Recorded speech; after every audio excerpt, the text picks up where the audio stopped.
It's Way Up with Angela Yee. I'm Angela Yee, and it's a Wealth Wednesday, and my partner, Stacey Tisdale, is here. Happy Wealth Wednesdays, everybody, and we are very excited. We got some real sister power in here today. Yes, Dawn Hendricks is here. Hello, everyone. Hi, Dawn. How are you? I am doing great. How are you? Amazing. Not as amazing as you've been doing, though. I know. We were just talking about some of Dawn's recent successes, which you'll hear all about. She is the co-founder and CEO of FM Talent, which helps companies find talent, find workers, and it also helps employees. And Dawn built this multi-million-dollar business with a girlfriend by themselves. And when she started doing it, she had a 5-year-old son who's right here, and it's his birthday, and he's now 25. Yeah. So this started 20 years ago. Absolutely. Yes.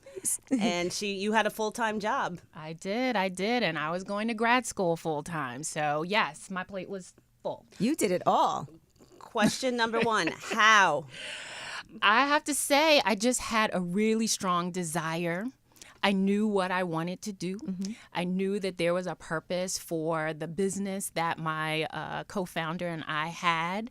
I knew I needed a degree or a master's, to really be taken seriously in our space. I thought that having that credential was going to make sense. And I really wanted to create a legacy and a future for my family. So for me, the way I did it was, one, the doggedness and the real desire for the service, and also my tribe, my family. My parents were my anchor. They helped me significantly, picking him up, dropping him off, and all of the things that we needed to do to, maintain our life. For people listening, can you talk about what FM Talent is? Sure. FM Talent is a recruiting and consulting firm. So we provide traditional recruiting services, so perm placement, temporary staffing, and recruiting outplacement. So if an organization wants to outsource their recruiting arm, we would be the organization to do that. And we provide management consulting services. So being in the D.C. metro area, we provide government contracting in the areas of financial management, grants management, and human capital strategy. You started FM Talent. You had a full-time job. You said you had a full-time 6-figure job. You were taking care of your son by yourself. But you saw a need in our community no one was really helping us prepare to get jobs. Nobody was teaching us about the workforce. And that's really what inspired the company? Absolutely. So, being a recruiter in a Fortune 50 organization, I had the opportunity to meet with a lot of young people that I thought were extremely talented, but really just needed a little polishing. They needed someone to really just share a better approach to show up a little differently, so that they could actually close the job, so that they actually would be considered. So it really wasn't about skill set. They had the skill set, they had the ability, just no one had taken the time to really just pour in those extra nuances. And being on the corporate side, you really don't have the ability to do that, right? You just can't. And so I saw that there was an opportunity that we could really be consultative in our approach, working with, our community, people of color, people that, really needed that connective tissue for, landing opportunities that they didn't ordinarily have access to. So that was really kind of the birthplace for FM Talent, or the launching off place for how we got started and what we wanted to accomplish. You know what I see this being a parallel to in the music business, right? When labels want to sign artists, but then artists don't have like the coaching or the media training, kind of like how Motown used to be, where not only are they helping to develop this talent, but they're also making sure that they have everything in place so that when it's time for them to get signed or get a deal, they feel extremely comfortable and they go in there polished and ready to go. And so that's exactly what we're able to do. So we have the relationships with the organizations to be able to place them. We're able to give them that mentoring and coaching to just kind of equip them and get them ready to be successful when they're able to get the opportunity. So your background is you were a dancer, you were on Broadway, you had all this stuff, then you got this job. What did you know about starting a business? Nothing. So absolutely How did nothing. this happen? Absolutely nothing. I mean, I will say that I am a third generation entrepreneur. So my grandfather owned a very successful trucking company in the DC metro area. My father followed in his footsteps, maybe not as successfully as my grandfather. And so I was the third, to do that. But yeah, I mean, I thought I was going to be a professional entertainer. I was traipsing around the country, dancing, doing shows and things like that. And when dancing behind Master P no longer was fulfilling, It wasn't? Hold on. You were dancing behind Master P. Oh, yeah. You didn't I tell was me doing this. videos and all of the things. And, I was a trained dancer. So I was like, there's got to be more. So I came back home. Wait a minute, back up. Master P, by the way, would love this think I being the know who this entrepreneur is. that he is. For sure. I'd love to meet him. I have some pictures with him. So, but yeah, I came back here and started working for a major organization, Fannie Mae, and started at the ground level and was really trying to navigate my way. I'm very type A, so when I see opportunities, I want to go for it. Yep. And I realized that my trajectory was going to be really as far as someone wanted to allow. And so when I saw that there was an opportunity for us to kind of put our spin on recruiting and consulting, my business partner and I, and it's a guy. Okay. So, but my business partner and I, we kind of, for 2 years, just kind of nurtured this idea and figured out how we could do this in a way that was sustainable. Mm-hmm. You guys were self-funded, right, when you first started. So talk about that process, because a lot of people are like, I have an idea, I want to start a business, but how do I get it off the ground? Right. So we were self-funded. We, like I said, took the 2 years. So we were saving up money, making sure that we had a little cushion because we did not take salaries. For the first couple of years we were in business. I know that feeling. Yeah. I mean, you just have to do what you have to do. Everyone else gets paid before you. Like, absolutely. I don't get paid, but everything else has to be taken care of. Don't you hate that? Well, I guess a lot of coaches will say always pay yourself first. Sometimes you just can't. It's the great paradox. People look at you because you're the business owner. They think that you're taking all of the cash, but really you have to take care of the business and the people first. I mean, you do. Yeah. I mean, if you want to have a sustainable business. So, Right. So yeah. So Yeah, you trust didn't me, take- my business I haven't made personally $1 off of it yet.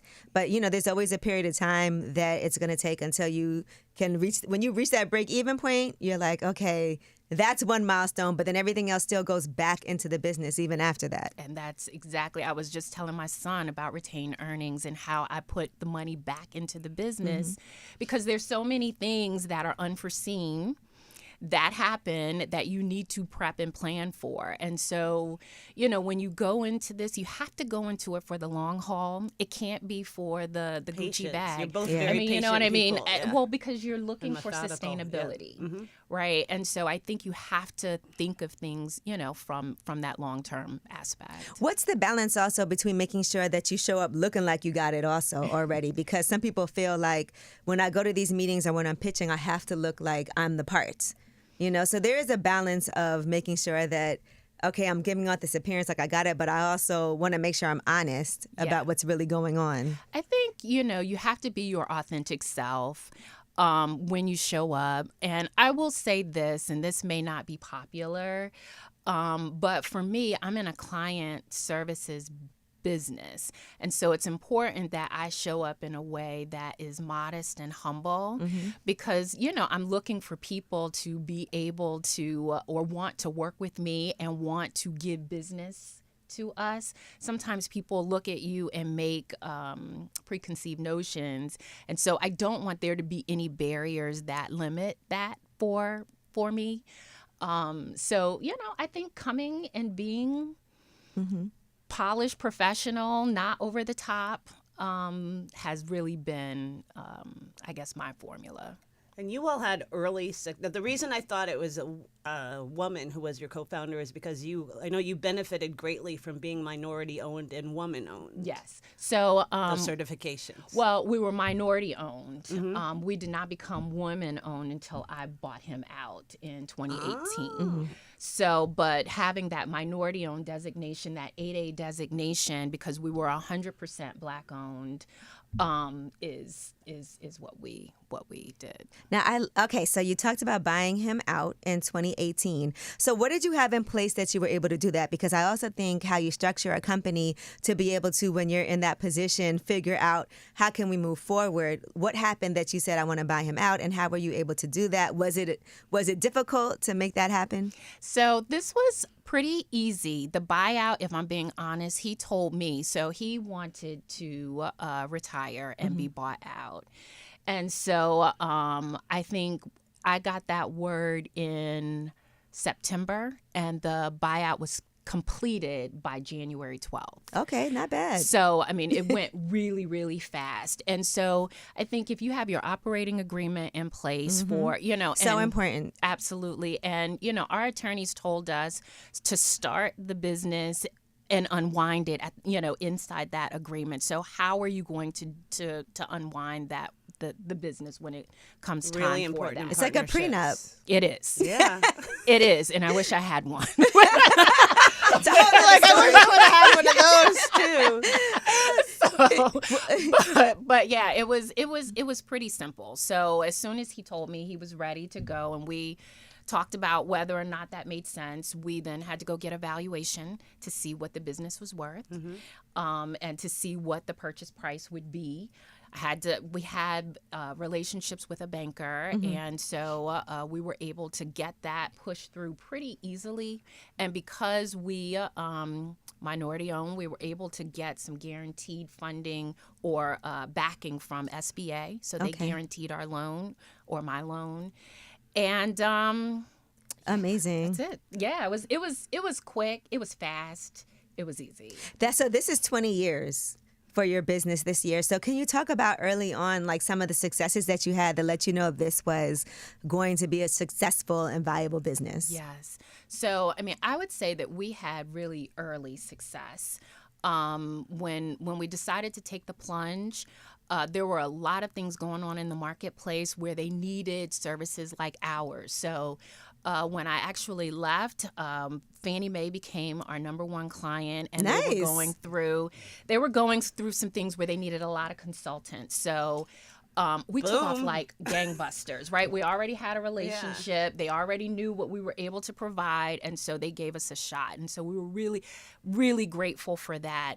That kind of landed us with Freddie Mac, then Discovery, then Marriott. I mean, we were getting all of these large amazing. Organizations that were leveraging our services. So, the first few years were wonderful. I mean, I think we had gotten in 2008, we were up to about $6 million.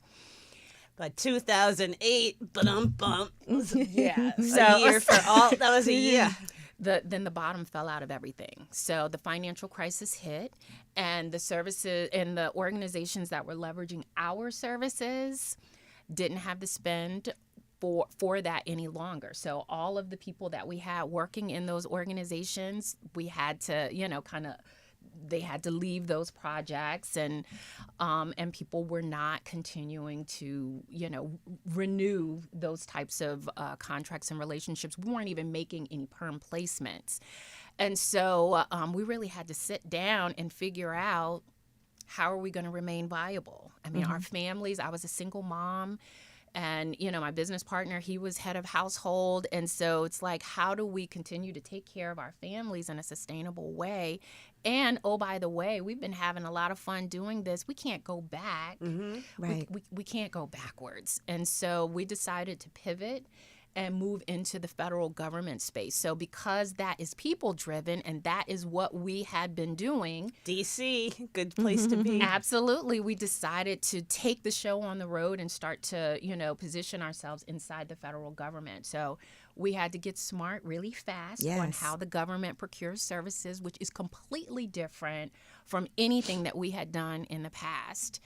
And we used all the state, agencies and things, technical assistance to help get us ready, and we jumped into that space. Now, for a period of time, DEI was very popular in the workplace, and now a lot of places are trying to get rid of that, right? With diversity, equity, and inclusion, there were roles, people were appointed in these different organizations and corporations, and now it's kind of like fizzling out. So how is Court. that? Yeah, how since that has affirmative action. how has that affected business? So our business hasn't been affected by that. I mean, the organizations that leverage us are still leveraging us. But I will tell you, this is a major issue that is going to have long-term consequences. I mean, the history of this country is built on us having to put these things in place so that we can have some equity. I think organizations are really going to suffer not having diverse pools to leverage. They recruit heavily from universities. And so if we're not putting those things in place for them, I think it will be a challenge. I'm also the board chair of the Greater Washington Urban League, and organizations like that really need to call leaders to the carpet, making sure that it is not just a talking point, that we're not just, doing something to check the box. Like, can I get the words out? Check the box, but really making sure that they are putting a plan in place for how they are managing around diversity and inclusion.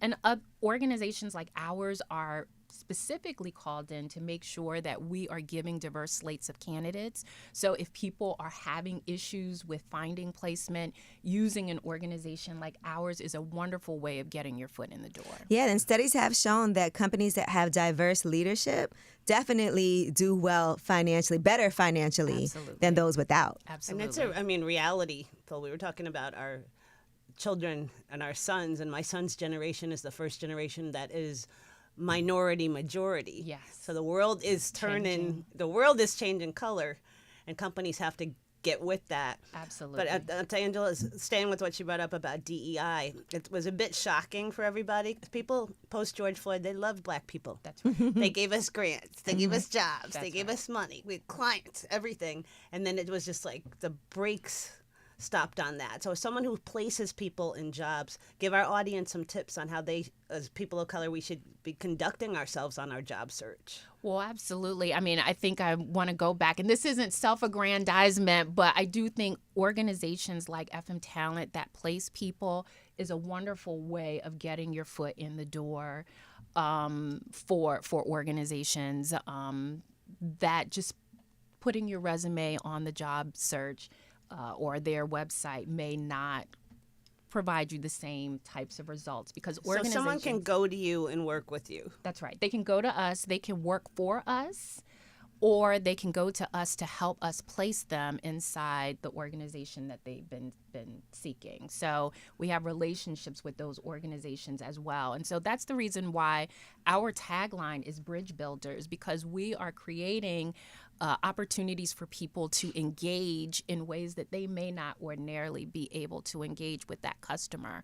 And so we can advocate for them as well in ways that just posting your resume on a random job board will not give you the same level of attention for that you deserve. There's so many things that you can't really be teased out in a resume that if you have a relationship with an organization such as ours, we can speak on your behalf around the things that we know are really critical and important about that position and how that candidate lines up with that.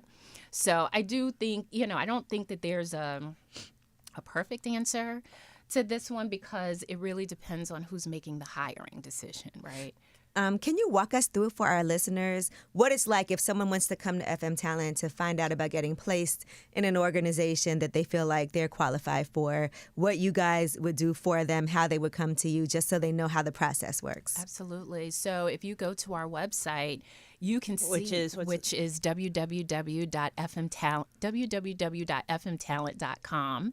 And so we have a career tab that lists all of the positions that we are hiring for, and we bifurcate it from working on a contract with FM Talent or working for one of our customers. So we break them out, and because we are a national organization, we break it out by jurisdiction as well. So if you're looking for opportunity in New York, you can find the New York opportunities. If it's in California, you can find the California opportunities.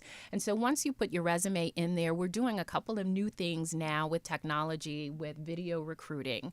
So we will have a couple of questions that you can answer and let us know a little bit more about you, and then our recruiters will follow up and take you deeper into the recruitment process for the specific job. There's, if it makes sense, it lines up with what our customers are looking for, and we believe that there would be a viable match there, then we kind of move them into the process with that customer. Or if it's for us, or if the person isn't great for the opportunity that we were looking at them for, then we'll line them up for another opportunity that may better align. Or what about lining up with like any type of training or things like that too for people that maybe, like you said, aren't right for the opportunity that they want? Is that something also that is provided? Yeah, so the training that we do is less workforce development for people coming from the outside in. Our training is more for employees that are already inside the organization, and so we take them through a myriad of training. It could be technical training with software. It could be, soft skills. It could be leadership development. So we have that. But that's, like I said, more for internal So you're folks. kind of matching and monitoring. We are. That's a great resource. So we got you guys a job. Back to how you built this business. Yeah. You recently got a $30 million contract. Yes, woo-woo.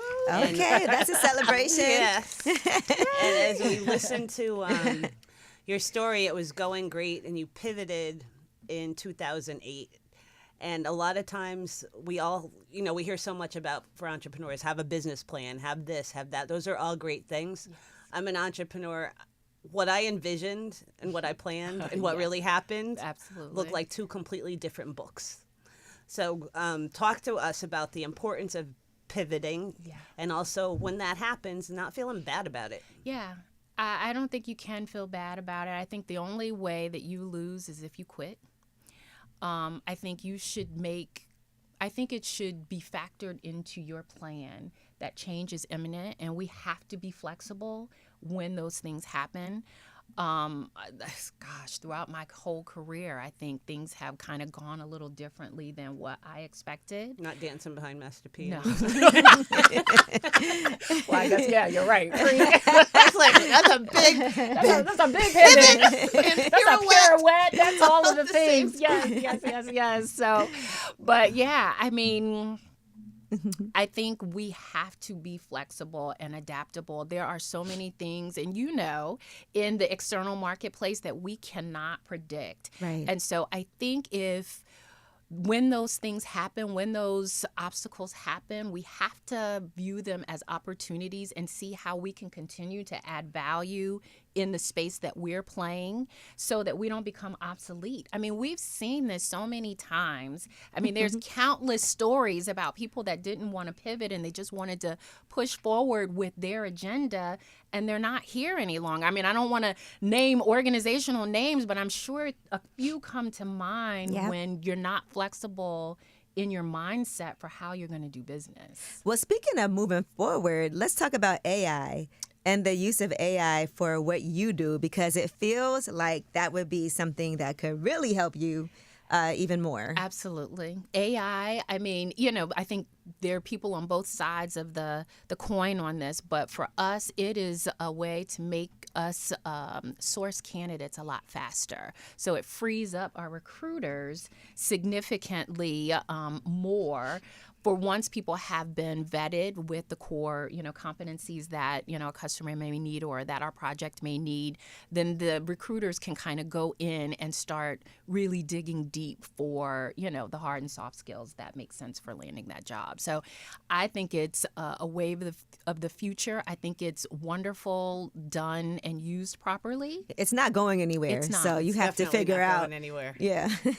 And I use it even in my day-to-day. I mean, it's like an to. email, like, oh yeah, I need to say it like this. And I mean, in 2 seconds, it just spits out exactly what you need. So it's really changed the workplace. The workplace has changed dramatically since the pandemic. We've had, virtual, we've had the Great Resignation, we've had quiet quitting, we have all these different things.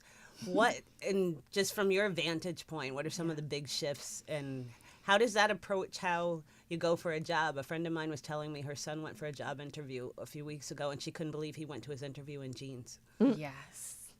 Yeah, I haven't caught up to all of that. Let me just say that I'm a different generation, Yes. so I really need to get my mind wrapped around it. But I mean, there's a lot. I mean, we know this virtual reality is the reality. Us working in a hybrid or fully remote is the wave of the future. I think gone are the days of people working 100% inside the office nowadays. And I think we have to figure out ways that we can still get done the things that we need to get done, where our workforce is still productive inside a space that, They want balance. So I don't really believe in I don't believe in balance. I think we have to, and so I'm going to just wordsmith. I'm going to call it work-life integration. I think when you start trying to fix and make this balance thing, I think we're setting ourselves up for I completely take the word balance back. I will rephrase it.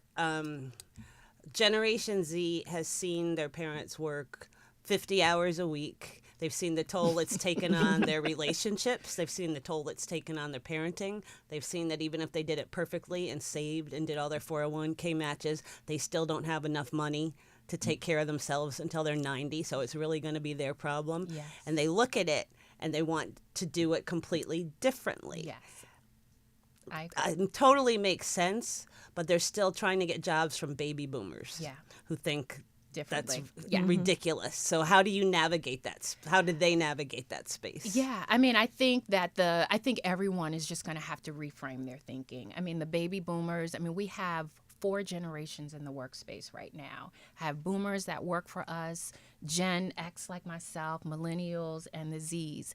And so, we cannot be monolithic in how we think about doing work. That's not going to work today. I think we have to meet people where they are. And I think we have to figure out, specifically as business owners, what is the priority? So for me, the priority is getting things done in a way that, drives the culture of excellence that we are trying to move forward. And so it may not look the same way consistently throughout the organization. I think we have to be flexible in how we approach people. I think, there are some people that are going to, I have some people that kind of go off the grid a little bit during the day, but as long as they meet their deliverables, we're okay with that, right? So I think organizations really have to, now if you're in a customer driven space where you have to be available for the customer, you have to do what the job requires. And so, but I think we have to, the point I was trying to make is that I think we have to think a little differently in how we're going to get things done today. I don't think we can only be one way. One thing you talk about is the importance of mentorship and coaching. And that's something I've seen people debate about online, right? Because there's a lot of people out there that call themselves coaches or that are offering, courses and different things that maybe not qualified. So when we talk about mentorship and coaching, how is it that you go about finding the right mentor or the right coach? Yeah, I think so I've always had a coach, and I wish I could say I did it in a methodical way. I stumbled upon, the first one just through, relationships, a network. Referral, Yeah. And then right now I'm a part of a Vistage group, which is a group of CEOs, and we have a coach that kind of chairs that Vistage group. And that has been really phenomenal in my growth and navigation as a business leader. I will say that I believe that it is really helpful to have someone that can help you see your blind spots, someone that can challenge you in a way to take you deeper in how you're doing your work, or just making you think differently, make you think deeper. I think you get to the better ideas that way. So, I mean, I think that also having a trusted advisory group, which would kind of get at how you find these people, because I don't think there's only one way, right? I think these people are all around. There's a lot of coaches, and not just on TikTok and Instagram, though. I just want to be clear. Oh yeah, no. Is that a thing? There's so many coaches out there. We always try to help. That's our why I'm audience just trying to get some tips from you for people who are like, I would love to find a mentor. I would love to find a coach. What are some ideas on how to make sure that you're able to properly vet that out? But also, how did you go about so yours?